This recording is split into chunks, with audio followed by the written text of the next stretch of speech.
took legal action after my SIL tampered with my pregnancy medication because I wouldn't name my baby after her ex-husband who she cheated on with his brother.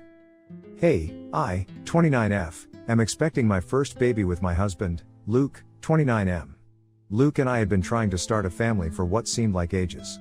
It was a tough journey full of waiting, trying, and disappointment. After many doctor appointments, tests, and feeling like we had exhausted every option, we finally received the news we had longed for. I was pregnant.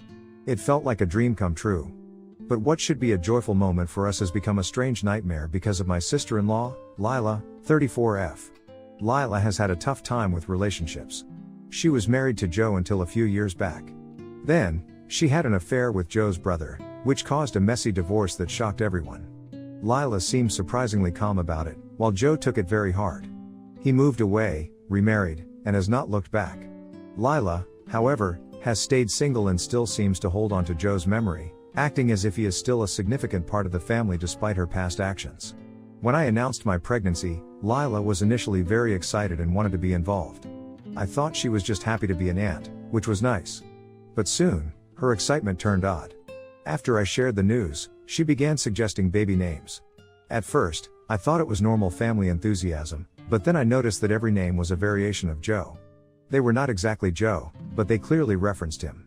She kept insisting that it would mean a lot to the family to honor him. I felt uneasy about it, especially given how things ended between her and Joe. Luke and I had already agreed not to name the baby after anyone in the family. We wanted something new and different. When I tried to bring this up to Lila gently, she looked hurt and almost offended. She said she thought it would honor the family's history and be meaningful for everyone. I felt awkward but remained polite, telling her we would choose the name ourselves. I thought that would be enough for her to understand. But it was not. Lila kept insisting, sending us baby name lists all tied to Joe, even after I had set my limits. She would say things like, "This would mean a lot to the family," or claim that Joe would be honored to have his name used. It was tiring, but I thought if I just ignored it, she would eventually drop it. That was a mistake. About a week ago, things got really concerning. I had a minor issue with my pregnancy, and my doctor gave me specific medication to help. It worked well, and I made sure to follow all the guidelines. One day, I mentioned to Lila that I was going to get a new prescription, and she offered to pick it up for me while she was out. I appreciated her help since it saved me a trip. The day after I took the medication Lila picked up for me, I started feeling really unwell. I was dizzy, nauseous, and just felt off.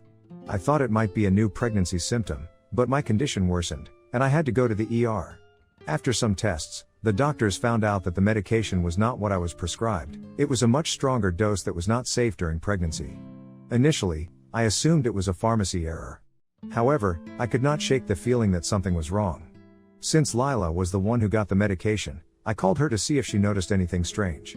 Her answer shocked me.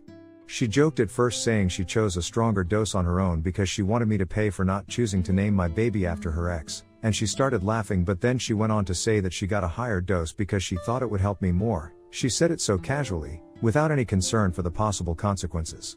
I was really angry. I ended up in the ER, and she did not seem to understand how serious her actions were. She claimed she just wanted to help. I told her what she did was illegal and dangerous, and it could have harmed me and my baby. Only then did she start to apologize, but it felt insincere. At that moment, I knew I had to take action.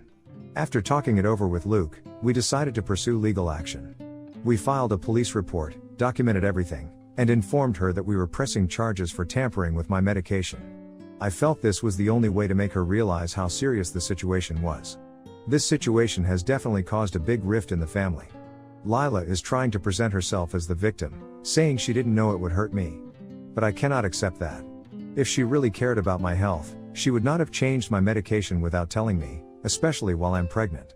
Some relatives believe we are being too extreme by involving the police, arguing that she was just trying to help. However, tampering with medication is serious, and good intentions do not excuse that. Now, I am feeling torn. I worry I might be overreacting, especially since some family members are upset with me and say it is damaging our family. Yet, I also feel that she crossed a serious boundary that cannot be overlooked. What she did could have harmed me or my baby. If I let this slide, it would feel like I am allowing her to interfere in my life and put our safety at risk just because she thought she was helping.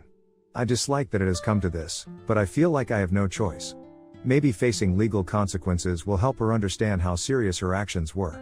Still, I am questioning everything, and I would really value some outside opinions. So, Reddit, Ida for taking legal action against my sister-in-law for tampering with my medication just because I refused to name my baby after her ex? Update 1. Hey everyone. First, I want to thank you all for your concern about my health. It means a lot to me. I am feeling much better now. Thankfully my doctors have been keeping a close eye on me, and I am back on my original prescription, which is safe for my pregnancy.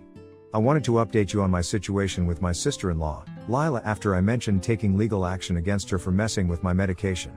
Since my last update, things have changed in ways I did not expect. I was still processing what Lila had done. While dealing with the fallout, Lila reached out to me. She called to apologize, saying she didn't mean for things to go that far and thought she was helping.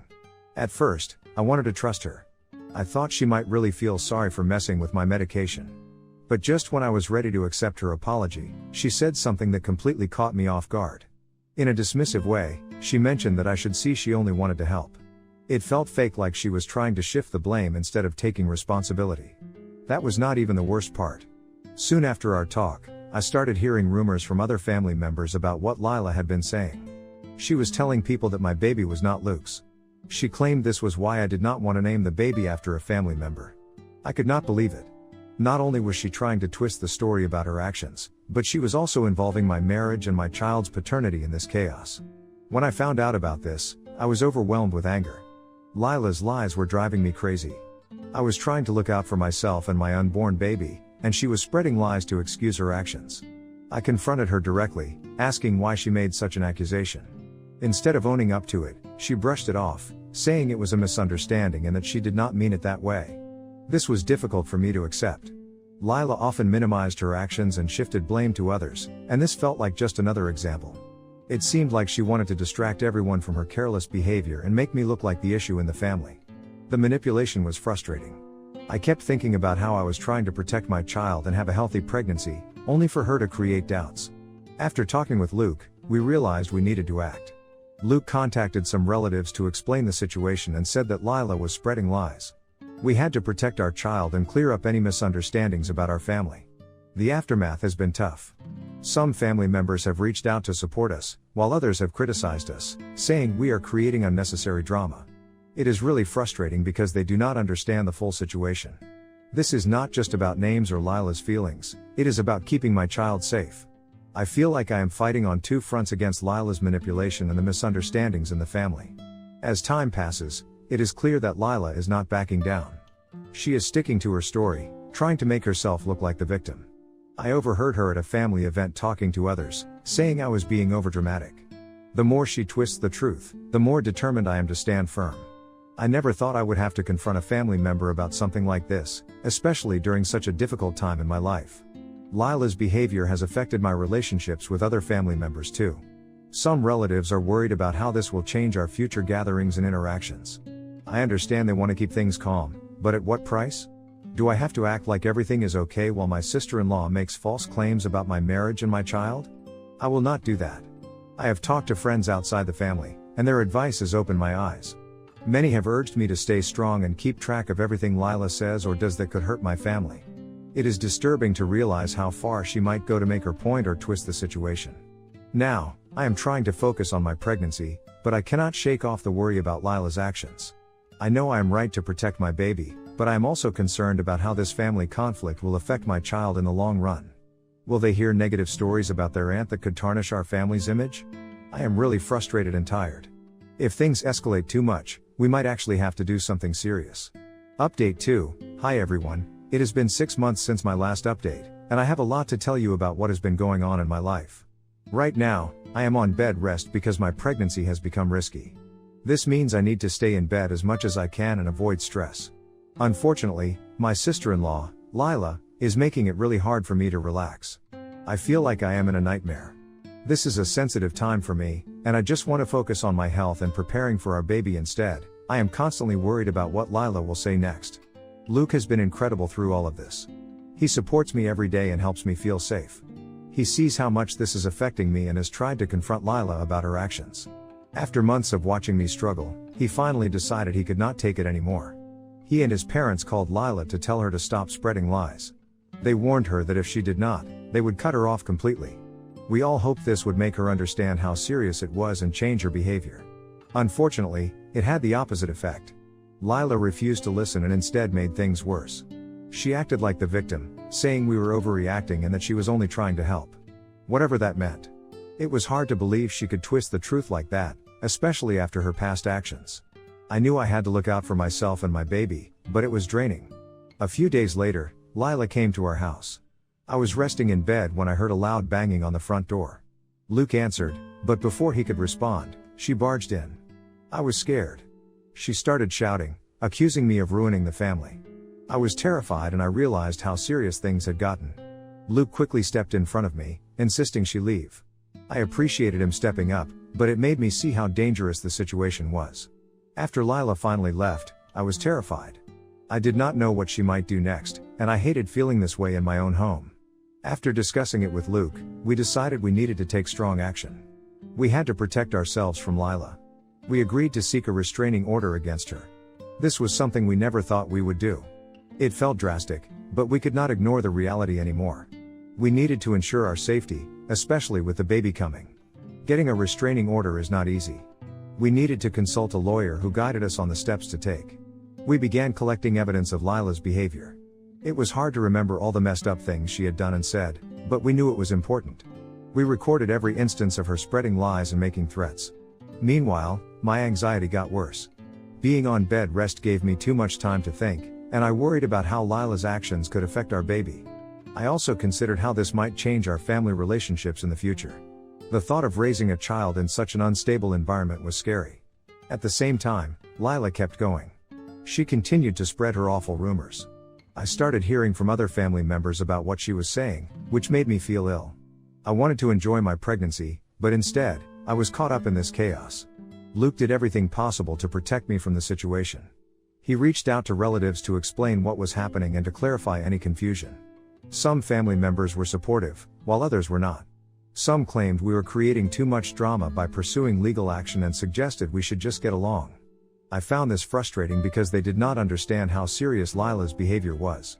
This was not just family gossip, it was about our well-being and safety. Lila's actions have impacted our relationships with other family members too.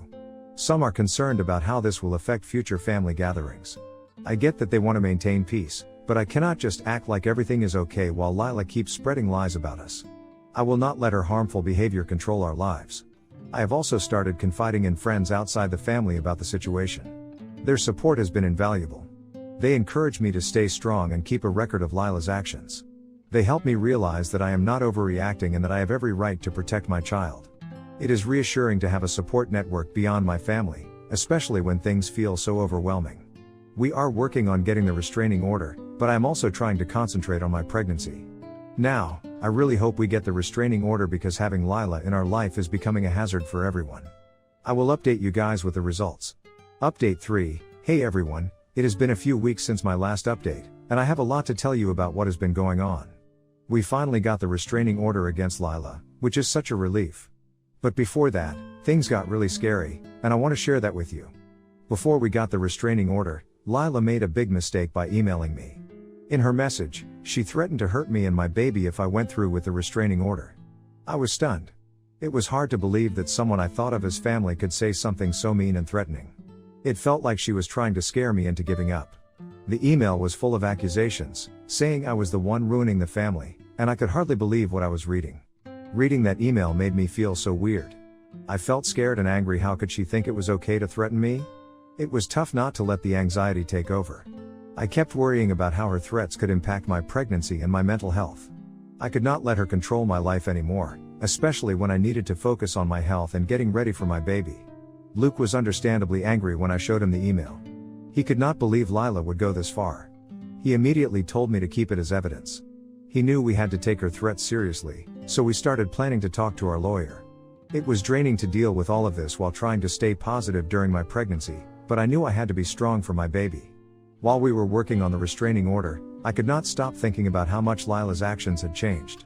What started as a dumb argument had turned into real threats, and I felt really hurt. I had always seen her as family, but now she seemed like a stranger who wanted to harm us instead of help. After some tough days, we finally went to court to file for the restraining order. I was anxious but knew it was necessary. With the email as proof, I hoped the judge would see how serious our situation was. During the hearing, I shared everything that had happened, from the medication to the rumors to Lila's threats. I noticed the judge paying close attention and taking notes. When we got the restraining order, it felt like a huge relief. However, I understood this was just the beginning of a long journey. Even with the restraining order, I still feel uneasy. Lila had already shown how unpredictable she could be, and I worried she might try to reach out to me again, especially since her behavior had become so erratic. The idea of always looking over my shoulder is tiring. I want to enjoy my pregnancy, but instead, I am filled with anxiety. Luke and I talked about how to proceed. We knew we needed to keep our distance from Lila, but we also wanted to avoid isolating ourselves from the rest of the family. It was a delicate situation. We realized we had to be careful about what we told our relatives. We did not want to involve them in the drama, but we also needed to protect ourselves. Since getting the restraining order, it has been a bit of a roller coaster. We have to think about how to handle future family events, especially since Lila knows how to twist situations to make herself look like the victim. Friends who still talk to her say she is trying to gain sympathy, claiming we are overreacting and that I am trying to turn everyone against her. It frustrates me that she continues to spread lies about us. Whenever I hear from family about what Lila is saying, I feel anxious and upset. I just want to enjoy this time in my life without the drama. It is tough to stay focused when I know she is trying to stir up trouble. I have to remind myself that I am not the issue here. I am doing my best to protect my family, and I will not let her control our lives any longer. Update 4. Hi everyone, it has been a few weeks since my last update, and I have a lot of updates to share. First off, we had our baby last month, and I could not be happier. Holding our little one made all the worries disappear, even if just for a moment. The joy of being a parent is beyond words, and we are so thankful for our healthy baby. We named him Neil, and he has already captured our hearts. However, despite the happiness of our new arrival, things took a troubling turn with my sister-in-law, Lila. As you might recall, we had previously obtained a restraining order against her due to her unpredictable behavior and threats towards me and our child. It felt good to have that legal protection, but I did not expect things to get worse. Not long after Neil was born, Lila showed up at our house unexpectedly. I was still recovering from giving birth and trying to adjust to being a new mom. Luke had stepped out for a quick errand, and I was at home with the baby. While I was in the nursery calming Neil, I heard loud banging at the front door. At first, I thought it was someone else, but when I looked out the window, I was shocked to see Lila there, looking frantic, screaming, and demanding to see her little Joe. She was literally screaming on top of her voice and saying I was not letting her see her baby Joe, and that she would call Child Protective Services on us if I do not let her in. I was so scared. The last thing I needed was her showing up uninvited. I had to protect my child, and I was panicking because of her. I quickly reached for my phone to call Luke, but before I could press send, I heard the door being pushed open. She had gotten in, I have no clue how, and I could hear her calling my name. In that moment, I felt utterly powerless. I knew I had to protect Neil, but I was still recovering from the delivery. I took a deep breath to keep myself calm. I chose to take Neil and go to the bedroom and shut the door behind me. I could hear Lila shouting. She sounded extremely angry. It was obvious she was not going to back down easily. I did not see any other way out, so I called 911. I told the operator what was happening, mentioning that Lila had a restraining order and that I was worried for my safety and my baby's safety. While I spoke, Lila kept on banging on the door, demanding to see Neil. It was frightening to realize how desperate she was to reach us. Luckily, the police arrived quickly. I heard sirens approaching. I was relieved, knowing help was coming. When the officers entered, they found Lila still trying to break into the room. They stepped in right away, pulling her back and attempting to calm her down. I finally opened the door after the officer assured me that Lila was being held down. I saw the officers talking to her, but I was too rattled to focus on what they were saying. I stayed in the bedroom, holding Neil close, trying to comfort him because all that noise was making him cry. I felt awful that he had to witness such chaos so soon in his life begin. The police were talking to Lila, trying to understand why she had come to our home and what her intentions were. Lila's situation turned out to be worse than I expected. The police told me her neighbors had reported her for trespassing multiple times. She had been acting strangely, trying to get into their homes and causing trouble. The officers also found out she had several unpaid tickets and had been arrested for drunk driving just 2 weeks before she came to our house. It was shocking to learn how troubled she was. The police took Lila into custody for breaking the restraining order. They said it was serious, especially with her recent behavior. Once the officers left with Lila, I finally felt safe enough to breathe again. Luke arrived soon after, and he was visibly worried. When he saw the police cars outside, he rushed in to find me and Neil. As soon as he walked in, I felt a huge weight lifted off my shoulders. I explained everything that had happened. Luke was furious that Lila had come to our home, but he was thankful the police had taken care of it. Now, we have taken steps to improve our security. We have added more locks to the doors and installed a security camera outside. I wanted to make sure we were safe from any more incidents. News of what happened spread quickly, and soon family members reached out to check on us. I felt grateful for those who supported us during this tough time, offering their help and encouragement. However, it was hard to ignore Lila's ongoing attempts to gain sympathy. She began seeking sympathy from anyone willing to listen. She changed the story, making herself seem like a misunderstood family member who just wanted to see her nephew. Some friends, who had pulled away but still kept in touch, said Lila insisted we were overreacting and making her life hard, casting herself as a victim. She conveniently missed out on the threats she had made and the serious issues that led to the restraining order. Her attempts for attention grew more desperate as the truth came to light. We learned this was not her first trouble with the law. After her arrest, we found out Lila had a much bigger criminal history than we thought. She had been involved in multiple theft and fraud cases over the years, issues that family members had kept quiet to avoid shame. Discovering this was shocking, especially as Luke and I realized how much she had lied to us. It made us question how much of what we believed about her was true. Her efforts to seek sympathy started to fail as more family members and friends learned about her past crimes. The compassion she wanted turned into judgment and disappointment from almost everyone around her. Realizing she had crossed many lines and put her family at risk for her own pride, most people decided they were done with her. They understood that the situation was much worse than she had claimed, and her lies fell apart as her criminal record and erratic actions became known. Now, with Lila back in jail due to her latest offenses, she is cut off from most of the family. After years of giving her chances, those close to her finally see her true self. Luke and I feel a sense of peace knowing she is out of our lives for good this time. We have made it clear that we will not allow any more contact or give her another opportunity to manipulate or hurt us.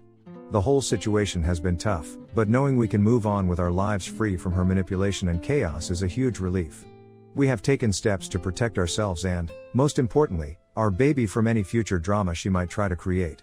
For the first time in what feels like ages, we can fully focus on our family and raising Neil in a safe, loving home. Lila is finally out of our lives, bringing peace to our home.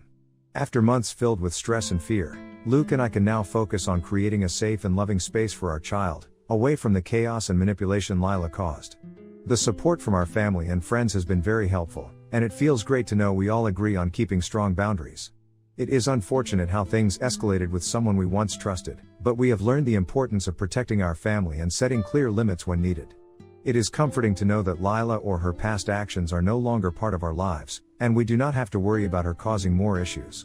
This experience has taught us to prioritize our peace and safety, and that is our goal as we move forward. This, hopefully, is my last update here. Thank you to everyone who reached out to me and supported me throughout this time. I really needed a stranger's opinion on whatever was going on to make sure it was not just me who was losing my mind. Everyone who commented on my posts were of great help.